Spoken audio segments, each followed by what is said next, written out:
ভারতীয় জনতা পার্টির পক্ষ থেকে শুভেন্দু অধিকারী এই কথাগুলো গতকালকে বলেছেন। বাংলার পর্যটকদের বলছেন যে তোমরা কাশ্মীর যেও না। এইটার বিরুদ্ধে নিশ্চয়ই বাংলার যারা পর্যটক আছেন তার বিরুদ্ধে দাঁড়াবেন এবং তারা পর্যটনে বেরিয়েও পড়েছেন, অনেকদিন আগে কাশ্মীরও গেছেন তারা। সুতরাং তার কথায় কিছু এসে যায় না, কিন্তু এইটা বাংলা থেকে এই সিগন্যালটা হতে পারে না। একজন দায়িত্ব নিয়ে যিনি এলওপি হন তার একটা অত্যন্ত গুরুত্বপূর্ণ ভূমিকা থাকে।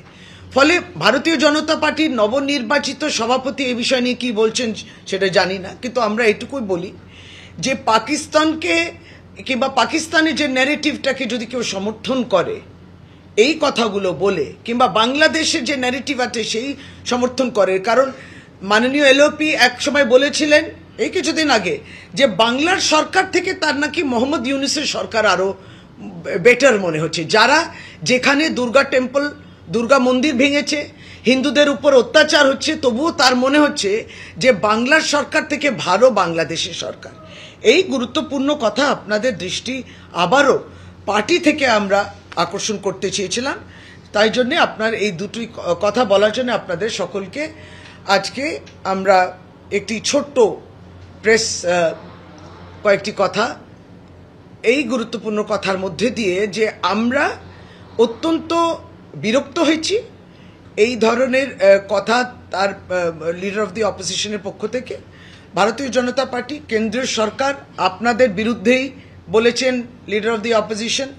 কেন্দ্রীয় সরকার চেয়েছিলেন কাশ্মীরে পর্যটন ফিরে আসুক, স্বাভাবিক পরিস্থিতি ফিরে আসুক, তাহলে সবটাই বিফল হয়ে গেল। কেন্দ্র সরকার যা বলল, বিভিন্ন টিম যেগুলো বিভিন্ন সাংসদ বিভিন্ন দল থেকে তারা গিয়েছিলেন ভারতবর্ষের বাইরে, ভারতবর্ষের প্রকৃত ভাবমূর্তি এবং প্রকৃত তাদের কথার যেটা আছে দৃষ্টিভঙ্গি পেহেলগাঁও ম্যাসেকার নিয়ে এবং অপারেশন সিঁদুর নিয়ে, সেটা কি সবটাই বিফল হয়ে গেল? কাশ্মীর এবং আপনার পুনরায় আপনার স্বাভাবিক জীবনে ফিরে আসুন, এটা বড় একটা মেসেজ যেটা মমতা বন্দ্যোপাধ্যায় দিয়েছে। ফলে লিডার অফ দি অপোজিশন তার বিজেপি পার্টিকে কনসাল্ট করে বলেছেন কি কথা, কেন্দ্র সরকারের নির্দেশে বলেছেন, কার নির্দেশে বলেছেন, নিজে বলেছেন, তার দায়িত্ব তাকে নিতে হবে। এবং সেই প্রশ্ন আপনারা নবনির্বাচিত সভাপতি ভারতীয় জনতা পার্টি বাংলায় যিনি হয়েছেন তাকে জিজ্ঞেস করতে পারেন। শুভেন্দু অধিকারী বলছেন রাজ্যে আক্রান্ত হিন্দুরা হিন্দুদেরই ধরপাকড়, ধৃতদের আইনি সহায়তার আশ্বাস দিয়ে বিরোধী দলনেতা বলছেন যে যাদেরকে জামিনে মুক্তি করছে তাদেরকে আইনি সহায়তা দেবেন এবং বলছেন যে অনুব্রতর কিছুই করতে পারেননি পুলিশ হেফাজতে ধৃতদের উপর শারীরিক নির্যাতন হয়েছে অভিযোগ করে বিরোধী দলনেতা এবার বলছেন না আমাদের দেখুন, আপনারা তো তাদের ন্যারেটিভে পা দিয়ে আবার যদি ওই প্রশ্ন করেন তাহলে পরে কোথাও না কোথাও ক্ষতি হবে।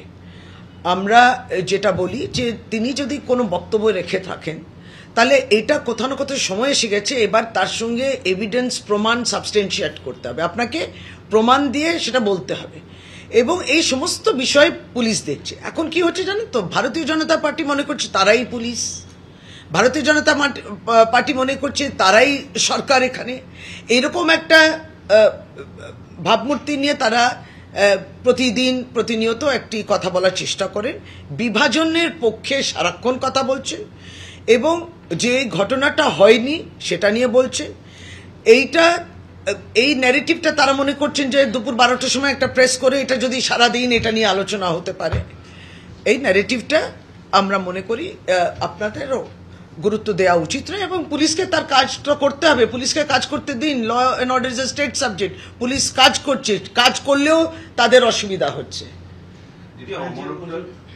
আমার আব্দুল্লাহ কালকে দুটো বিষয় বলেছেন। প্রথমত যে অক্টোবরের আগে বিজেপি কাশ্মীরকে ভালো বলছিল, কারণ হচ্ছে বিজেপির সরকার ছিল।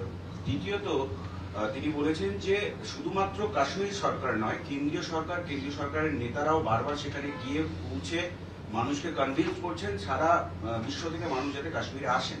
তাহলে সেইটা একটা পয়েন্ট। আর এদিকে এই রাজ্যে বিরোধী দলনেতা সেখানে যেতে বারণ করছেন, যেটা আপনি অভিযোগ করছেন। দুটো কি মানে একবারই পরস্পরের বিরোধী কথা, যেটা যখন কেন্দ্রীয় সরকারের যে রুলিং পার্টি দুরকম কথা যদি বলে। এবং সবচেয়ে নিশ্চয়ই ওমর আবদুল্লাহর কষ্টটা হচ্ছে যে আজ অবধি বুঝতে পারলাম না যে কি করে তারা অনুপ্রবেশ করলেন, উগ্রপন্থীরা এলেন ভিতরে, পহেলগাঁও 200 কিলোমিটার ঢুকলেন, যেখানে পর্যটকরা ছিলেন তাদেরকে গুলি করে বেরিয়েও গেলেন, কিন্তু আজ অব্দি কেন্দ্র সরকার এই বিষয় নিয়ে আলোচনাটা দূরের কথা, কোনো জবাবও পাওয়া যায়নি।